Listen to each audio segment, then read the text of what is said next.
Sanibonani. Sanibonani.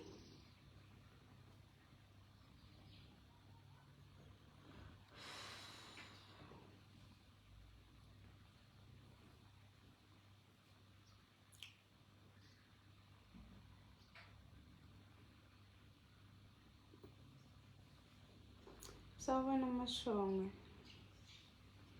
Sanibonani. Ngiyathemba ukuthi niyaphila. Kukhona nje okuncane ebengifisa sidlule kukho. Mayelana nawe nami. Ukuthi liyini isiko? Libaluleke ngani futhi isiko? Kungani kumele siwagcine amasiko? Liyini isiko? Uyini umkhuba? Thokoza Lindo.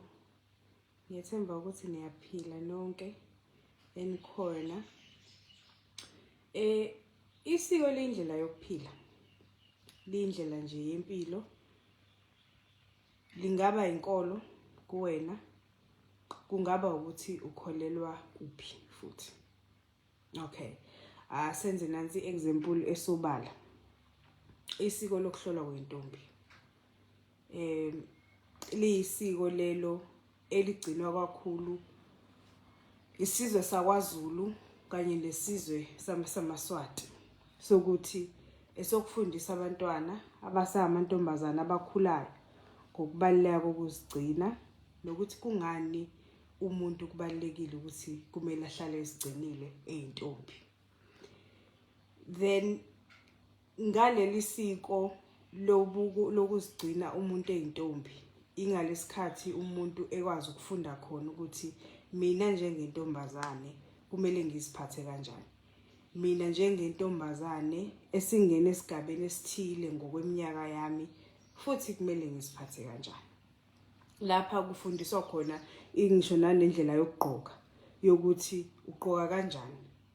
Kubuye la ekuthenini uziphatha kanjani wena njengentombazane. Kungani kubalekile kuwena ukuzigcina?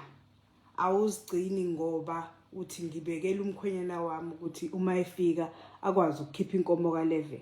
Kwabanye that is not the case, but kwabanye kuba ukuthi ngifuna ukugwema ukukhulelwa okungenasidingo.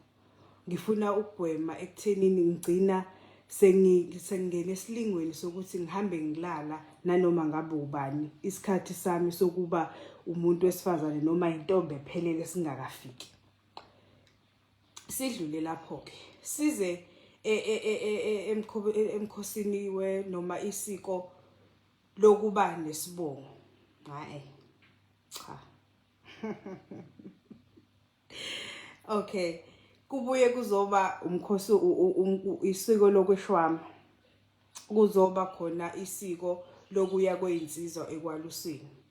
Siwabona kwezinye ilokhuzana inhlanga noma amaXhosa iwona enza kakhulu umkhuba lo isiko leli lasentabeni. Njengoba kuDisemba nje kuzokuba nemigidi. Abafana bayabuya sebezobuya manje sebengamadoda. Angithi lapho basuke behambile beyofundiswa khona nanokuthi ukuba indoda ngokuphelele kuyini nokuthi futhi umuntu uziphatha kanjani njengoba eseyindoda. Waseyena umfana manje usuhambile wayekweluseni usuyabuya manje usuzoba indoda. Yabona. So indlela yethu yokuphila izibuye izokhulumisa ngisho nangendlela yokugqoka. Ngoba nalo isiko linendlela yayo lokugqoka nendlela yokuziphatha even nangendlela esenza ngayo imicimbi. AmaZulu ayahluka kwamanye kwamaXhosa namavenda nawo enza ngendlela yawo. Konke labo basuke benza usiko lwabo. Yebo ngiyabonga sisilindo Thokoza Salgazi naseMpumalanga bayazi yahlolwa intombi. Uyabona. So manje iyona ndlela leyo yokufundisa abantu noma amantombazana ukuthi kubaluleke ngani ukuziphatha. Yabona. Kubalekile ngalendlela leyo ukuthi esikhathini samanje umuntu akusathiwa uzosala nengane ngokuthi usheshe walala.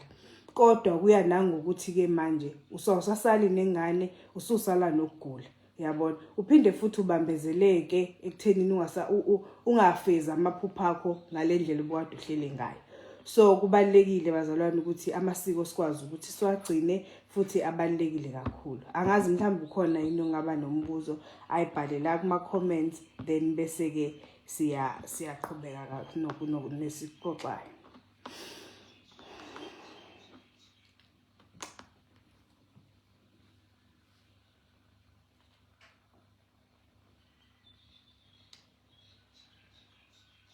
Ayike kubuka sengathi hayi akekho nombuzo.